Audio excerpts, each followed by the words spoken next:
Graça e paz a todos os irmãos. Eu não tenho palavras para poder expressar a alegria que eu tenho de estar com os meus irmãos. Haja vista que já podemos conhecer um pouco de alguns irmãos que nos dão sempre a honra da sua presença, junto com o pastor Moisés lá no Guarujá, na nossa Baixada, cantando, louvando, dançando e expressando o grande amor de Deus através daquilo que Ele tem feito na vida de vocês. É notório que aquilo que o Senhor tem feito na vida de vocês é algo grande, é algo que encanta o nosso olhar e que desperta dentro da gente um desejo de continuar a caminhada, porque o nosso Deus é um Deus que supre expectativas, é um Deus que nutre os nossos sonhos e que fazem esse novo tempo a qual nós cantamos e um novo dia, ele sempre acontecer na nossa vida, não é? E sempre esse novo dia, um novo tempo, às vezes ele vem mascarado em tempos de provações, em tempos de tempestades, em tempos onde a calamidade acontece e ali por detrás daquela nuvem negra vem sempre o raiar do sol, despertando um novo dia para a nossa vida, para a sua igreja, para a sua família. E como é bom a gente aprender a andar com Deus. E certa vez eu ouvi uma frase de alguém que disse: nem que nós tenhamos a eternidade, passando daqui 10 mil anos, e daqui 10 mil anos no céu, na eternidade, nós vamos olhar para Deus e vamos dizer: puxa, esse Deus, Ele sempre é diferente, cada dia que acontece, Ele se revela de maneira diferente. Daqui 1000 anos, daqui 50 milhões de anos, nós vamos continuar dizendo: meu Deus é diferente, Ele se renovou hoje de uma maneira espetacular. O nosso Deus se renova a cada dia, assim diz a sua palavra. Não só no nosso tempo, mas eu creio que na eternidade, cada dia nós vamos ver coisas novas de Deus.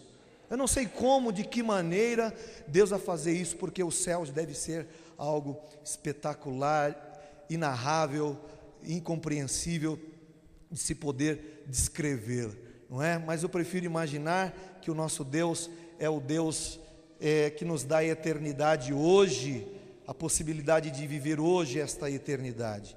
Me sinto feliz de estar com vocês hoje aqui, pastor Moisés, nosso irmão, sua digníssima esposa também, pastor Lilian, que sempre nos recebe com carinho nos momentos em que nos encontramos. E hoje aprove o Senhor me trazer aqui e trazer uma palavra para o teu coração. E eu fiquei perguntando ao Senhor, e eu tenho uma palavra de Deus para a tua vida nessa noite, uma palavra que eu não sei se vai só mexer no mês de junho, mas talvez vai mexer no mês de janeiro, de fevereiro, e vai trazer algumas mudanças pessoais, porque mudou o meu coração, mudou a minha caminhada, tem mudado a minha caminhada, e eu tenho aprendido a viver esta renovação do Senhor. Vocês estão vivendo hoje esse tempo diferente, um tempo novo, um novo guia, uma nova forma de condução para o ano de 2015. E eu quero dizer para você que, mediante aquilo que nós já ouvimos, Deus vai produzir em vocês coisas e frutos. Uma grande semeadura há de vir sobre a vossa vida, porque o fruto da obediência sempre vem uma grande pescaria, sempre vem uma grande semeadura, não é verdade? Eu estava dizendo para o pastor que é impossível uma embarcação que saia ao alto mar e diga para os peixes: ei peixes, entre para o barco, enchem os porões da nossa embarcação. Não, a fé é o que nos leva ao alto mar, a embarcação é a nossa fé, mas a obediência é o ato que nos leva à conquista dos peixes que estão submersos. Louvado seja o nome do Senhor, e que virão à tona, e que à tona serão recolhidos e colocados dentro, aleluia, do cesto do Senhor, e serão tratados e servirão como um alimento para as multidões. Bendito seja o nome do Senhor, Deus Todo-Poderoso. Que seja um ano de bênção para a tua vida, fantástico, de obediência ao Senhor, e você vai ver que melhor é obedecer do que sacrificar, assim diz a sua palavra. Lucas, no capítulo 10 e versículo 25, Quero falar com você nesta noite, esta palavra a qual o Senhor tem ministrado no meu coração. Eu estava vindo hoje na estrada, tivemos aqui um pequeno incidente no percurso, estava tendo um protesto, agora que eu descobri que foi em virtude do aumento da passagem, e nós acabamos tomando um atalho sem saber, guiados pelo nosso amigo GPS, e entramos lá dentro de umas vielas, de umas ruas, e chegamos, né? Conseguimos passar a multidão de pessoas que estavam protestando, e quando eu estava parado, lendo um pouco daquilo que eu iria falar, eu me lembro de uma música, de um louvor, que o pastor Moisés cantou, não sei se ele já cantou aqui para vocês, e eu não lembro a música toda, só lembro uma frase, que essa frase ficou marcada na minha vida, que ele fala sobre submerge-me. Você já ouviu essa canção? Creio que todos. Submerge-me no rio do teu espírito. Mais ou menos isso, né, Moisés? É um CD antigo dele, eu nem sei se ele canta aqui. Um CD que ele que tem uma história longa, aquele CD a qual ele imprimiu. Mas é uma música que eternizou dentro do nosso coração. Ele me deu esse CD alguns anos atrás, numa das vezes que estivemos juntos. Eu ouvi esse CD dentro do meu carro e eu nunca mais esqueci essa canção, Submerge-me. Você pode falar comigo, essa palavra é tão diferente, né? Submerge-me. Coisa linda, né? Submerge-me, Senhor, no rio do teu Espírito, nas águas do teu Espírito, debaixo da tua mão, debaixo do teu poder. Eu quero estar submergido, totalmente embriagado diante do teu poder e diante da tua glória. Que essa seja a nossa visão, não só para a igreja Alfa e Ômega, porque nós também fazemos parte da mesma igreja que há de morar um dia no céu, mas é esse o desejo de toda a igreja, que todos sejam embriagados, submergidos no rio do Espírito do Senhor. Amém? Lucas capítulo 10 e versículo 25 diz assim: eis que se levantou um certo sacerdote da lei, tentando e dizendo: mestre, que farei para herdar a vida eterna? E ele lhe disse: que está escrito na lei, como lês? E respondendo ele, disse: amarás ao Senhor teu Deus de todo o teu coração, de toda a tua alma, de todas as tuas forças e de todo o teu entendimento, e ao teu próximo como a ti mesmo. E disse-lhe: respondestes bem, faze isso e viverás. Ele, porém, querendo justificar-se a si mesmo, disse a Jesus: e quem é o meu próximo? E respondendo Jesus, disse: desceu um homem de Jerusalém para Jericó, caiu nas mãos dos salteadores, os quais o despojaram, o espancando, e se retiraram, deixando-o meio morto. E ocasionalmente descia pelo mesmo caminho um certo sacerdote, e vendo, passou de largo. E de igual modo também um levita, chegando àquele lugar e vendo, passou de largo. Mas um samaritano, que ia de viagem, chegou ao pé dele, e vendo, moveu-se de íntima compaixão, e aproximando-lhe, atou-lhe as feridas, aplicou-lhe azeite e vinho, e pondo sobre a sua cavalgadura, levou-o a uma estalagem e cuidou dele. E partindo ao outro dia, tirou 2 dinheiros e deu-os ao hospedeiro, e disse-lhe: cuida dele, e tudo quanto mais gastares, eu te pagarei quando voltar. Jesus perguntando para aquele doutor da lei: qual, pois, desses 3 te parece que foi o próximo daquele que caiu na mão dos salteadores? E ele disse: o que usou de misericórdia para com ele. Disse Jesus: vai e faze-o da mesma maneira. Você pode dar glória a Deus pela palavra do Senhor? Queridos, a narrativa ela é simples e nos leva ao entendimento que Jesus, sendo indagado sobre um doutor da lei, um conhecedor da lei, e que chega diante de Jesus, o indagando a respeito de um tema de extrema importância, e qual a igreja de Jesus se preocupa: a vida eterna, a eternidade.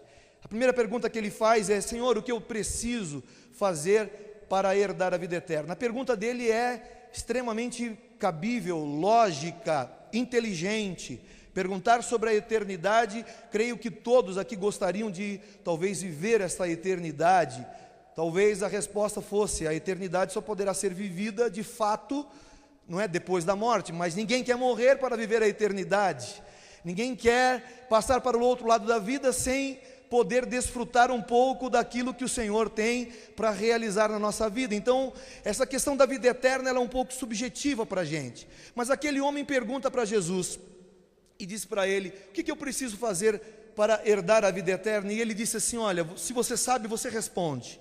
E ele diz: eu sei, Senhor, amarás o Senhor teu Deus de todo o teu coração, de toda a tua alma, de todo o teu entendimento, e ao teu próximo como a ti mesmo. Jesus olha para ele, bate palma e diz assim: que bom que você leu a Bíblia toda, que bom que você conhece as Escrituras, que bom que você não faltou à escola bíblica dominical, os seminários de adoração, os seminários proféticos. Você foi uma pessoa que foi doutrinada exatamente da maneira em que se deve. Parabéns. Jesus valoriza a pergunta daquele homem. E é engraçado que o questionamento de Jesus para aquele doutor da lei o leva a ter uma indagação pessoal. É como se Jesus devolvesse a resposta para ele. Ele falou: já que você sabe tudo, então me responda tudo. Se você sabe tudo, eu não sei se você já se deparou assim, diante de algumas pessoas que elas são, como é que se diz? Que não se permitem mais aprender diante da vida, não há mais nada a aprender. Você tem um conhecimento, Jesus te capacitou, Jesus usa a sua vida, e de repente você encontra pessoas que olham para você e dizem assim: isso eu já aprendi, isso eu também já sei, isso eu já ouvi. É uma questão assim: eu já ouvi falar, mas eu nunca pus em prática, mas eu já ouvi falar. Não é? É aquele famoso que conhece a lei, mas ele tem grande dificuldade em praticar a lei. E a gente se encontra no meio dessa caminhada com esse tipo de pessoas que pensam que sabem tudo, pensam que já conhecem a Deus em toda a sua essência, em todas as suas maneiras, entram na igreja como se o reino de Deus fosse exatamente isso que nós enxergamos e podemos provar. Não conhecem as profundidades de Deus, porque não permitem mais conhecer e mergulhar no conhecimento de Deus. Eu quero dizer para vocês que uma certa vez Jesus olhou para os seus discípulos e disse para eles, no momento crítico da sua história, e Jesus nunca deixou para trás uma oportunidade de alfinetar os seus discípulos. E quando os seus discípulos estavam inflados, estavam totalmente soberbos, Jesus olha para eles assim: olha, quero dizer para vocês que ainda lhes falta uma coisa. Que resposta, né? Já pensou alguém que está pensando que está abafando, uma pessoa que está achando que conhece tudo da palavra de Deus, e de repente alguém importante, alguém com conhecimento, chega diante de você e diz assim: olha, você é muito bom, você tem muito conhecimento, mas ainda está te faltando alguma coisa. Ainda bem que foi Jesus que fez esse questionamento, porque se fosse eu, acho que a gente ia levar um coro violento, né? De algumas pessoas: pastor, o senhor está enganado, o senhor não está vendo nada, o senhor não enxerga nada. E Jesus sempre teve esses questionamentos, sempre teve essa oportunidade de trazer à tona a necessidade do homem continuar sempre aprendendo de Deus. Sempre na vida, compreenda isso, você vai precisar de algo novo da parte de Deus para continuar a sua caminhada. Hoje é um novo dia de Deus para a tua vida. Hoje é uma nova oportunidade que Deus tem para você. Jesus quer te ensinar algo novo na tua história, não para que você adquira o conhecimento, e esse conhecimento seja guardado na biblioteca do teu coração, dentro do sebo da tua alma, dentro das prateleiras da tua vida. Não, Jesus quer te dar esse conhecimento, para que esse conhecimento entre na tua vida e se torne numa prática diária, para que se torne em algo que você possa vivê-la abundantemente, com o coração, com a alma sedento, cheio de fome, e você tenha prazer naquilo que o Senhor tem para a tua vida, meu amado. Amém? O conhecimento, quando ele entra na gente e não se torna em ação, ele se torna em algo obsoleto dentro do nosso coração. É um conhecimento a mais, mas quando o conhecimento ele entra dentro da gente, a palavra de Deus entra no nosso coração e nós somos transformados por essa palavra, então as nossas atitudes, elas começam a revelar aquilo que está dentro de nós. O conhecimento sai da prateleira e começa a se tornar em ação. O conhecimento sai da livraria e começa a se tornar em atitudes reais de amor, de compaixão, aleluia, de adoração diante dos homens e diante de Deus. Bendito seja o nome do Senhor. Diga para o seu irmão de forma carinhosa, pessoal: irmão, ainda te falta alguma coisa. bem carinhosa, bem de forma, ainda te falta, não, compreenda isso, ainda falta uma coisinha, está faltando. Eu tento, se tivesse um espelho aqui para olhar para mim, eu ia dizer para ele: falta muito para você, está faltando muita coisa para você. E aquele homem, doutor da lei, fica pensando a indagação de Jesus: Jesus, se você sabe tudo, então faze tudo o que você sabe. O homem para por um tempo, analisa o questionamento de Jesus e pergunta para Jesus: Jesus, olha, eu quero indagar de novo o Senhor. Eu sei que eu estava querendo dar uma alfinetada no Senhor, tentar pegar o Senhor, mas o Senhor me deu essa resposta e eu entendi, eu descobri,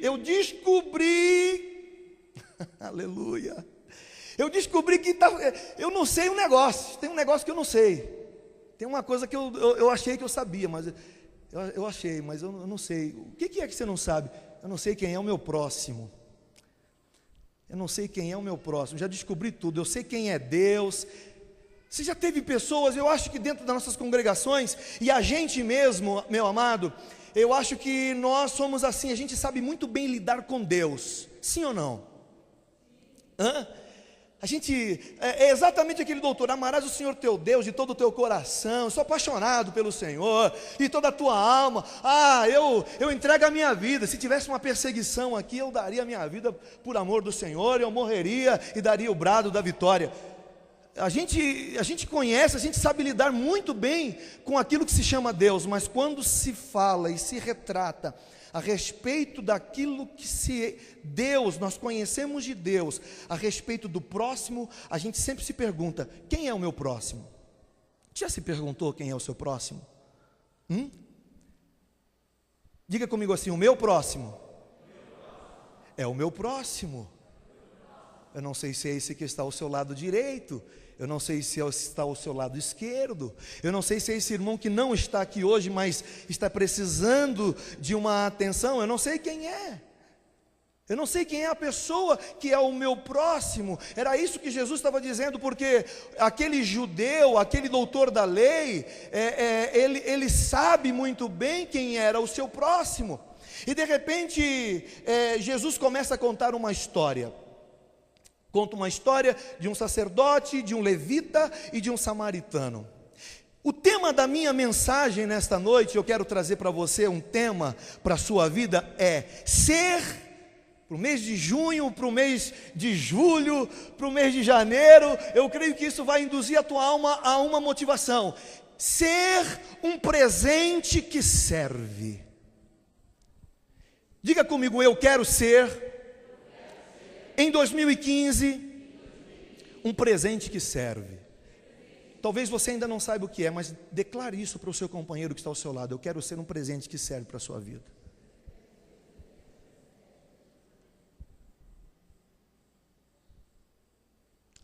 Quantos aqui já fizeram aniversário todos? Quantos já fizeram um aniversário de casamento todos? Quantos já receberam presentes todos?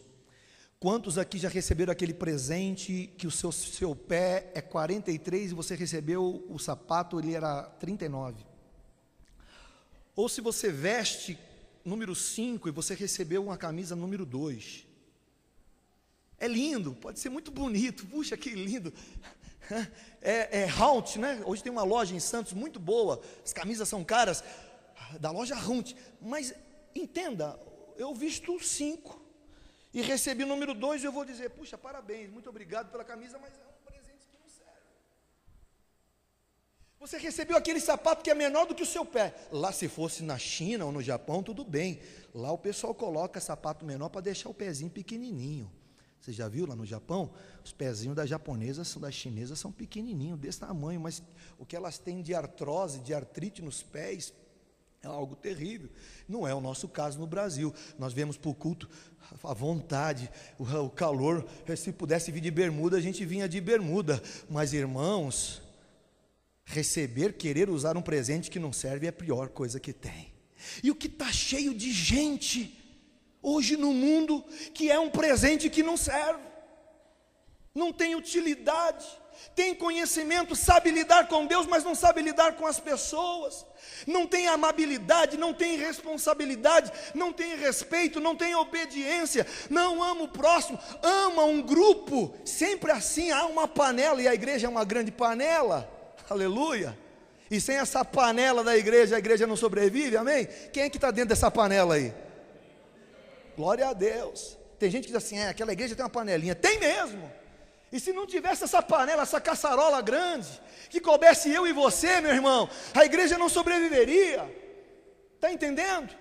São pessoas cheias de defeito, cheias de limitações, mas que quando se esbarram no meio do seu dia a dia, são um presente que servem, tem um abraço, tem uma palavra, tem um conforto, tem uma palavra de Deus para a minha vida. Estica a mão, estende a mão, me ergue, me levanta, anda comigo, ora comigo, jejua comigo, enfrenta as batalhas do meu lado, ora comigo, entra na minha casa, dá o seu tempo, dá o seu espaço, porque Ele é um presente que serve.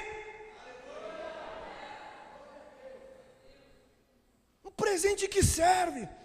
Jesus estava olhando para aquele homem doutor da lei e falou assim: você é muito bom, você conhece muito bem a lei, mas você é um presente que não serve. Você não sabe o que se faz com o seu próximo. E o evangelho, ele só é evangelho na nossa vida se for para ser aplicado na vida dos homens. Não existe evangelho sem homens, não existe evangelho sem pessoas, não existe evangelho se não houver eu e você para ouvir esta palavra. Não são as pedras que vão clamar, não são a estrutura que vai evangelizar, sou eu e você. Então Deus quer tornar você cada dia mais humano, sem perder a sua humanidade, mas tornar você um presente que serve, conhecedor da lei, sim, é verdade, mas olhando para o lado e percebendo as aflições daquele que andam ao seu lado. É muito comum hoje as pessoas questionarem os problemas dos outros. É muito fácil julgar o problema que as pessoas passam. Difícil é chorar com os que choram. Difícil é abraçar aqueles que passam necessidade. E a palavra de Deus para você nesta noite é essa: se você quer sair da fila dos religiosos e entrar na fila dos adoradores, a diferença é essa. Porque os religiosos conhecem muito bem a lei, mas os adoradores, eles fazem a lei se valer na sua vida. São aplicadores da lei, vivem a lei.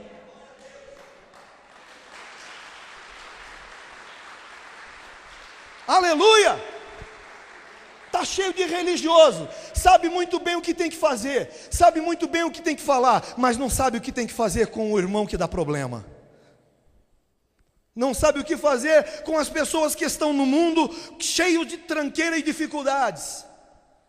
E olha o que Jesus faz. Jesus olha para aquele homem e diz assim: deixa eu contar uma historinha para você. Certo homem descia de Jerusalém. Diz assim, e de repente vem um sacerdote. E o judeu diz assim: o sacerdote é da minha linhagem. Opa, esse eu conheço. E Jesus diz assim: mas ele olhou, viu o homem doente, olhando de longe, disse assim: isso não é problema meu. É engraçado que quando a gente chega nessa palavra de sacerdote, todo mundo vira o foco para o pastor da igreja, sim ou não? Não é verdade? Passou um sacerdote, todo mundo, é o pastor da igreja, é ele que tem que dar atenção, é ele que tem que correr atrás da bola, é ele que tem que correr atrás dos necessitados, o irmão que dá problema, o irmão que não vem na igreja, o irmão que, sabe, defama, o irmão que não ajuda, o irmão que não obedece. É o pastor, isso é problema do pastor da igreja. Se o camarada está sangrando lá, está com a hemorragia grave, isso não é problema meu, isso é problema do pastor. Só que vai ler lá em 1 Pedro, capítulo 2, diz assim: vós sois sacerdócio real, vós sois nação santa, vós sois povo adquirido, para que vocês possam, pregar o evangelho e trazer aqueles que estão nas trevas para a sua maravilhosa luz. Quando nós falamos de sacerdote, está falando de você e de mim. Quando eu estou falando de levita, estou falando de você e de mim, porque na verdade o levita, ele só é uma representação, uma cópia do sacerdote.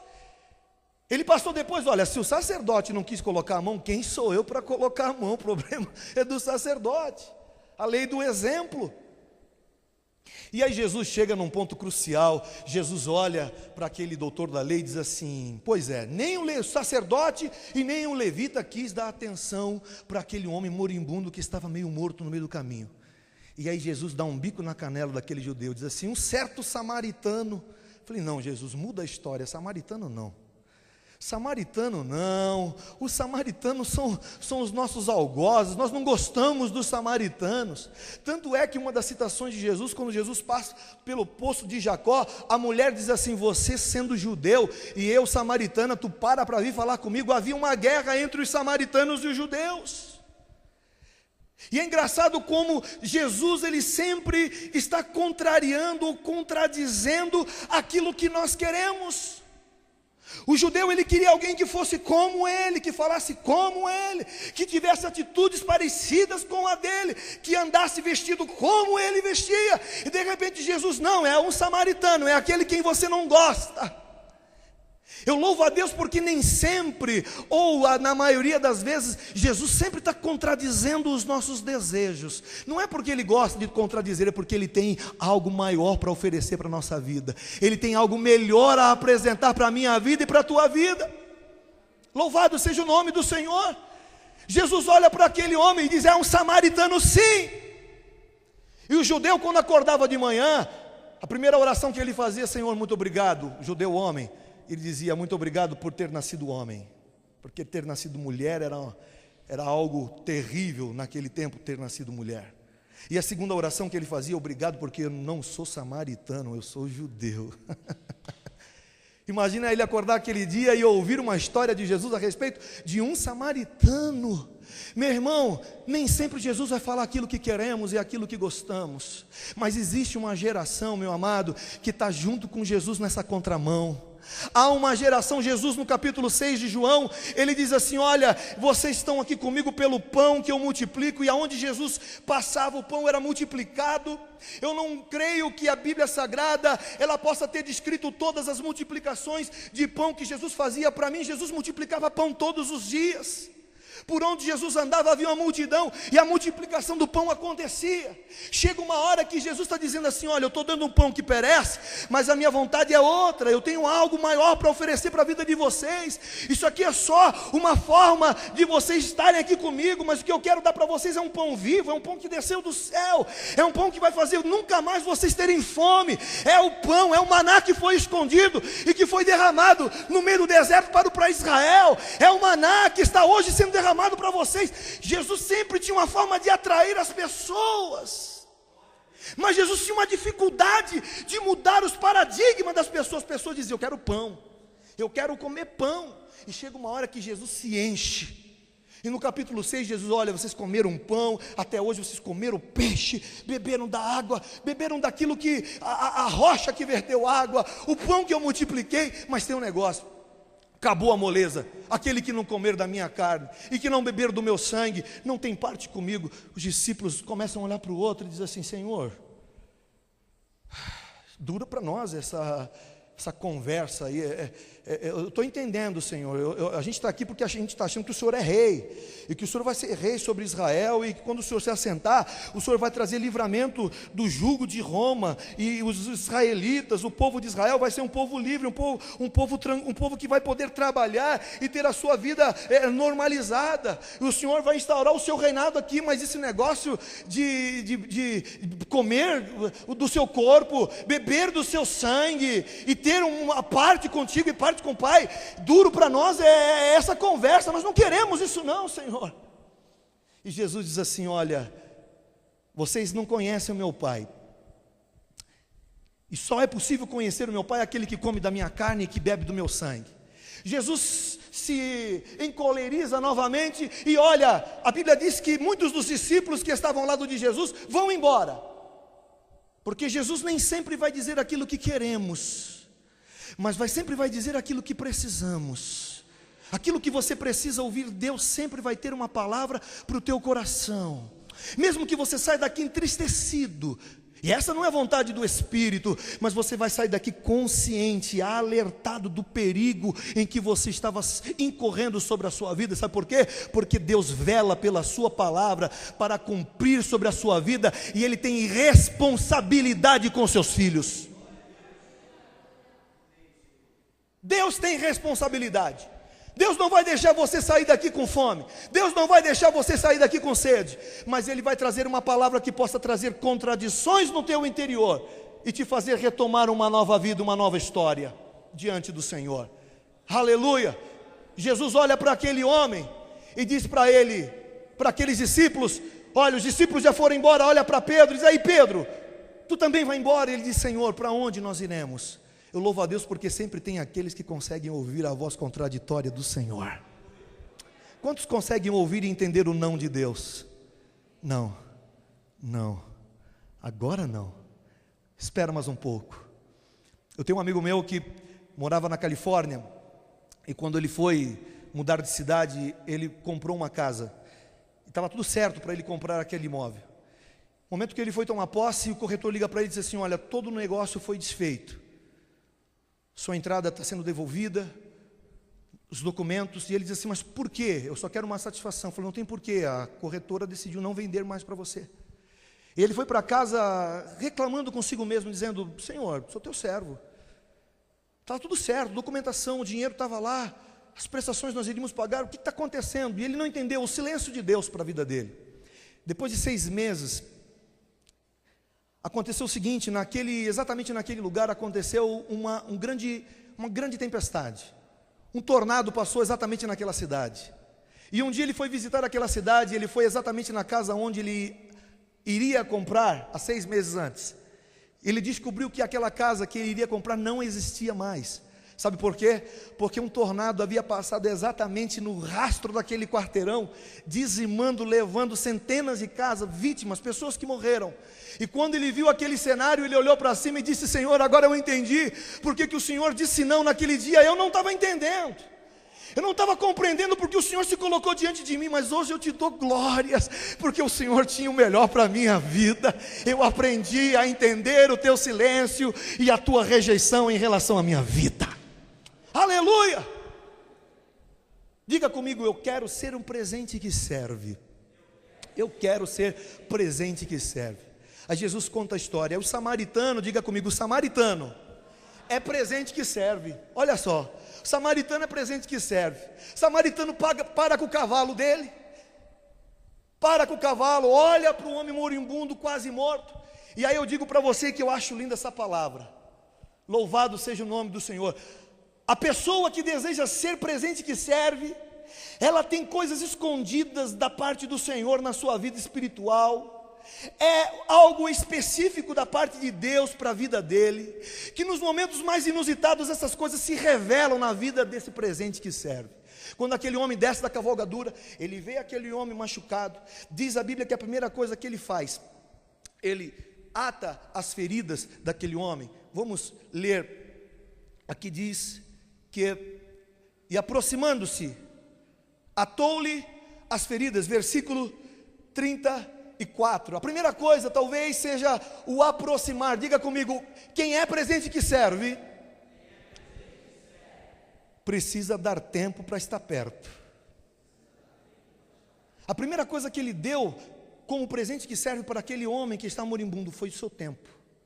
Ele parou no meio da caminhada. A gente vive hoje num corre-corre, no dia a dia, e a gente não tem tempo para nada.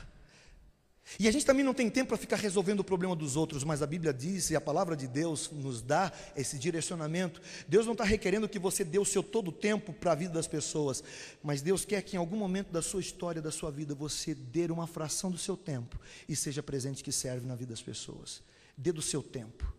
Diga comigo: eu quero dar do meu tempo. A segunda coisa que ele fez, atou-lhe as feridas, das enfermidades, agachou, tratou dos hematomas. A terceira coisa que ele fez e que eu acho super interessante, diz a Bíblia que ele põe a mão na sua cavalgadura, e ali tinha um alforje, e dentro do alforje tinha azeite e vinho. Diga comigo assim: dentro do alforje do presente que serve, tem azeite e tem vinho. O azeite aqui representa, ele tem várias representações. Na velha aliança existiam 3 qualidades de azeite. O azeite, ele tinha a primeira qualidade para iluminação, era um tipo de azeite que era extraído. O segundo era um azeite que era para comida, para alimento, para sua alimentação. E o terceiro era um azeite que provia cura para as enfermidades. E eu digo para você, meu irmão, que quando você é um presente que serve, dentro da sua cavalgadura, dentro do seu alforje, tem azeite para curar, para alimentar e para iluminar. Aleluia! Azeite para alimentar, azeite para curar e azeite para iluminar. Está em trevas, eu tenho azeite para trazer claridade para a tua vida. Está com fome, está com inanição, eu tenho azeite para trazer alimento para a tua vida. Ah, mas eu estou precisando, estou cheio de enfermidades, fui machucado pela vida. Eu tenho azeite da parte do Senhor para produzir dentro de você a cura que vem de Deus. Está dentro do alforje, Ele me deu. Eu sou um presente que serve. Diga comigo: azeite para curar, azeite para iluminar e azeite para alimentar. Quem pode dar glória, dá glória. Quem pode dar aleluia, dá aleluia. Quem pode sapatear, sapateia. Porque isso foram coisas dadas do Espírito para a nossa vida. Bendito seja o nome do Senhor. E a segunda coisa que ele tinha era vinho. O vinho, ele tem a propriedade de produzir, como também a cura das enfermidades, mas uma produção, como diz a Bíblia no capítulo 2 de João, que Jesus começou o seu milagre dentro de um casamento, e ele multiplicou água em vinho, e aquele vinho pôde transformar um casamento que estava suscetível a terminar em tristeza, e aquele casamento terminou em alegria quando Jesus multiplicou o vinho. Aonde tem vinho tem alegria. Aonde tem vinho, bendito seja o nome do Senhor, tem satisfação, tem devoção. Crente que tem vinho é crente alegre.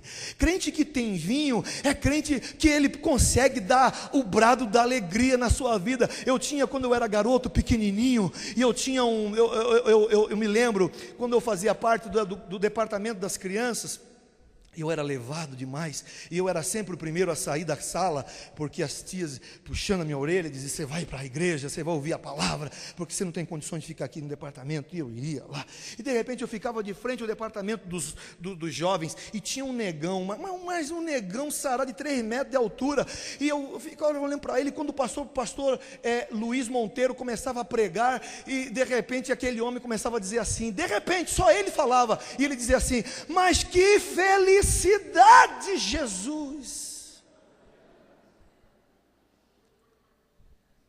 Mas que felicidade! Eu chegava no final do culto, eu falei: irmão, você falou hoje umas 30 vezes aquele, eu não aguento mais ouvir a tua voz, irmão. Que negócio! Jesus salvou a minha vida, e eu preciso dar para Ele toda a minha vida, toda a minha devoção. Ele é a minha alegria, e eu vou falar quantas vezes que eu tiver que falar. Ele é, mas que felicidade, Jesus! Tem vinho aqui!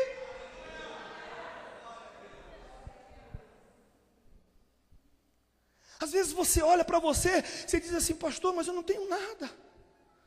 Eu não tenho vinho, eu não tenho azeite.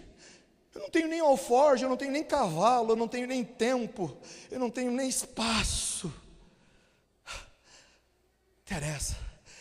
Jesus nesta noite está para prover todas essas coisas para a tua vida, e vai fazer de você um presente que serve dentro da tua casa, dentro da tua família, dentro da tua congregação, no meio dos teus pastores. Você vai ser presente que serve para a vida dos pastores, você vai ser presente que serve na vida daqueles que estão machucados, você vai ser presente que serve na vida da tua família. Você vai dar tempo para os teus familiares. Tem gente querendo falar, tem gente querendo berrar, tem gente querendo clamar dentro da tua casa, e você está dizendo: eu estou preocupado com a minha vida. Jesus está trazendo o despertamento para você e está dizendo para você: para! Está na hora de você parar e dar atenção.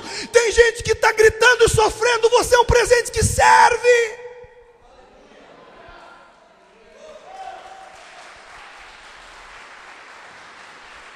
Aleluia!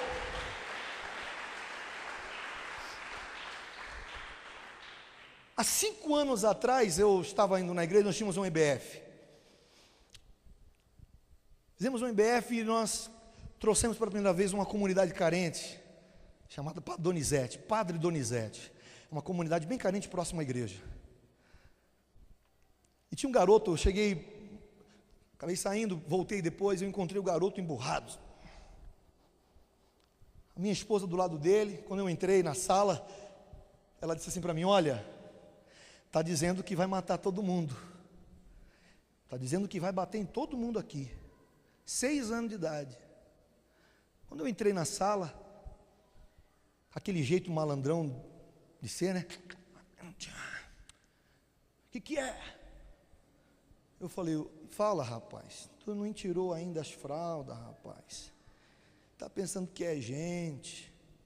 Ele disse o seguinte: eu vou falar para os bandidos lá na área e eles vão pegar vocês, vai matar todo mundo aqui. E sai daqui, senão eu vou te dar uma pancada na cara. Eu falei: rapaz, você não tem nem idade, rapaz. Vai ficar sentado aí, vai ficar caladinho aí. Ficou todo emburrado. O tempo passou. O tempo passou. Hoje, o Anthony, esse garoto que já está com 11 anos de idade, ele é parrudinho, sabe? Garoto parrudo, nervoso ainda. Jesus ainda não transformou a personalidade dele, ainda está meio raivoso. Aí quando ele sobe hoje para cantar com a garotada lá em cima, e a garotada vai zoar, e tipo vai ficar brincando e tal, olhando para assim, ele dá-lhe uma cotovelada assim, diz assim: canta, meu irmão, porque se tu não cantar eu te quebro lá fora. É melhor tu cantar. E ele é todo duro, dança. Ele é todo duro do grupo, mas é o seguinte: ninguém brinca com as coisas de Deus do lado dele. Ninguém brinca do lado dele. Você vai falar com ele, quando ele desce do púlpito, a primeira pessoa que ele vem cumprimentar sou eu. E diz: ô pastor, eu te dou um abraço, eu te amo.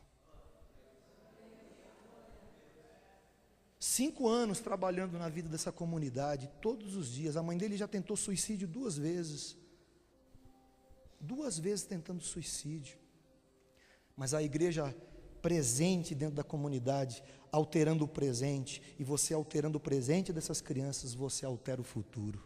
A única forma de você alterar o futuro é mexendo no presente, é sendo presente no presente das pessoas.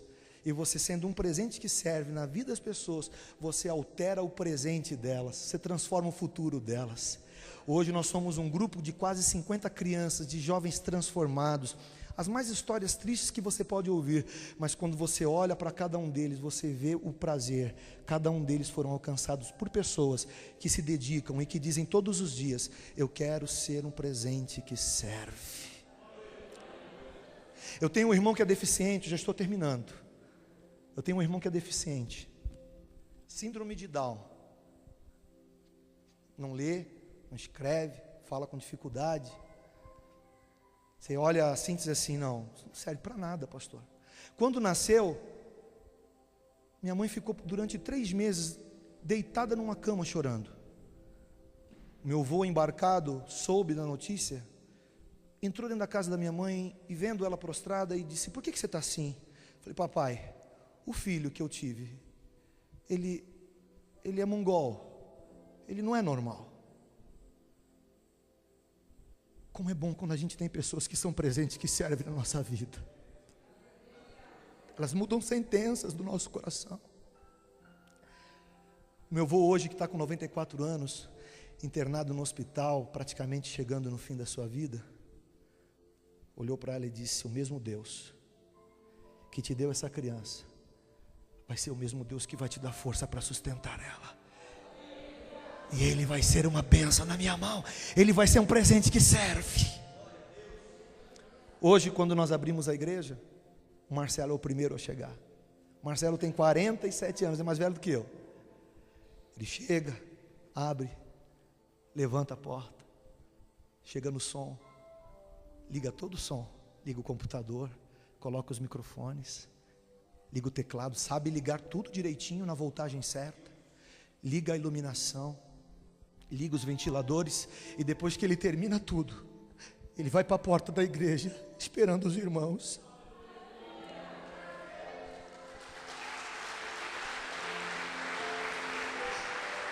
Presente que serve, irmão.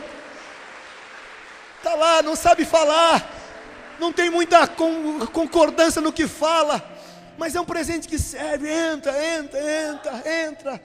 É como se ele estivesse dizendo: pode ficar aqui, Jesus está aqui. Jesus vai abençoar vocês. Da forma como que Ele tem para falar é essa, é abraçando, é se misturando aos demais, é porque Ele é um presente que serve. Deus me trouxe hoje aqui para trazer essa palavra para a tua vida. Isso vai mudar a tua história, como eu disse hoje no começo desse culto. Você vai tratar os teus irmãos de maneira diferente, você vai tratar os teus amigos de maneira diferente. Você não vai olhar para eles com desprezo e vai dizer: não, eu quero ser presente que serve. Pastor, esse tema da obediência, eu quero ser o presente que serve na vida de vocês.